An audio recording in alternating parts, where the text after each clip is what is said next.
I can't remember when I got the idea.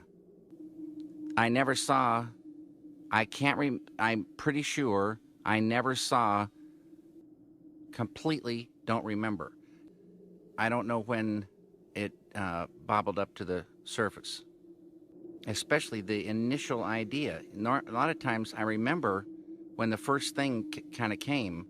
Maybe I don't, but for sure I don't remember this. That's when I met Alan Splett. What kind of a place is California? He's like a beanpole in a shiny black suit. I was completely fed up. And I shake his hand and I can feel the bones rattle in his arm.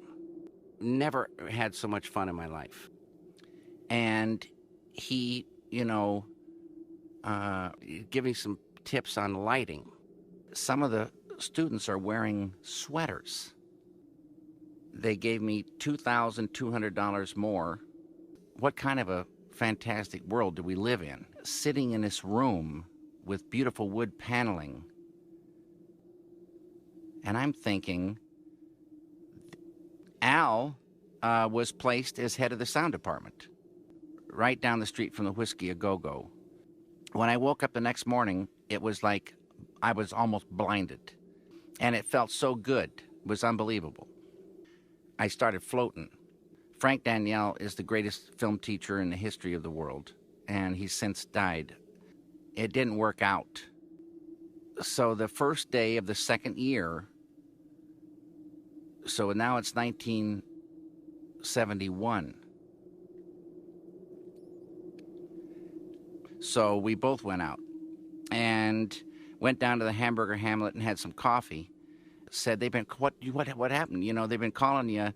What do you want to do? And I said, I want to make Eraserhead.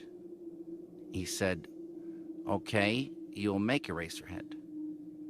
I said, no, I think it's a hair longer than that. Somehow, I had a script of Eraserhead by 1971. There wasn't really a script. It was a 22-page thing. And I don't know what people really got from that script. I know that it got strange, and Frank himself didn't really like Eraserhead. Frank left the AFI. Maybe the film, too, I don't know. But he said that it was important that I be able to do it. Certain things had to be done before shooting commenced. And somewhere in there, even I'd sort of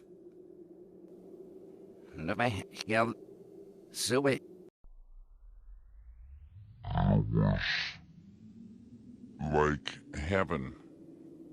And no one ever went down there, so I just sort of started, doing some things down there. In the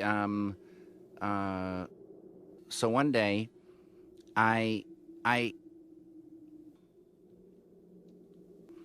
we had a room that was we called the food room, where we ate. The first person I met was in the film. It was weird. I felt bad about it because I said, I'm not, seeing enough people. Bango, this was, like perfect.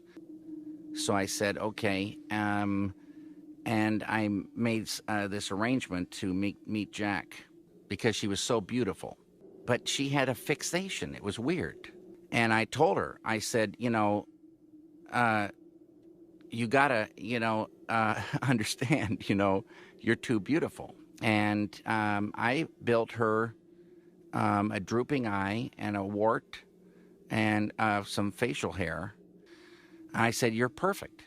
And we'd have to get all that stuff off and then frump her up, and then she'd be ready to go. It made a great family. The rest of the world disappeared, and we were in a space that everyone seemed to understand.